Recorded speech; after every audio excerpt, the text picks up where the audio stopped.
فنية السرد. أول حاجة أنا هتكلم أدخل في موضوع على طول كلمتين كده. عناصر السرد في القصة والرواية. الراوي ده أهم عنصر في القصة. الراوي ممكن يكون من خارج القصة على فكرة.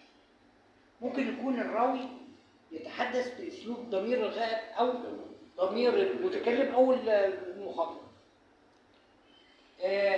ولكن على الراوي، على المؤلف، اختياره شخصية الراوي بحنكة.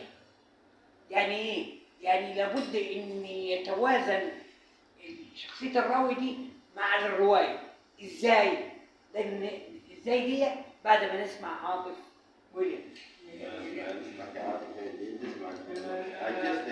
الحمد لله. خليك على المنصة، أنا عاوزك على المنصة. لا لا لا لا. أنا عاوزه على المنصة عشان ناخد صورة ليك.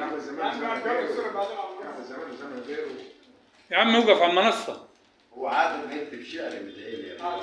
لا، قصة. ليه بالظبط دلوقتي فترة وشعر وكل حاجة. عشان كده احنا مش بنحبه. ليه ما يسقط عاطف ده راجل وارق.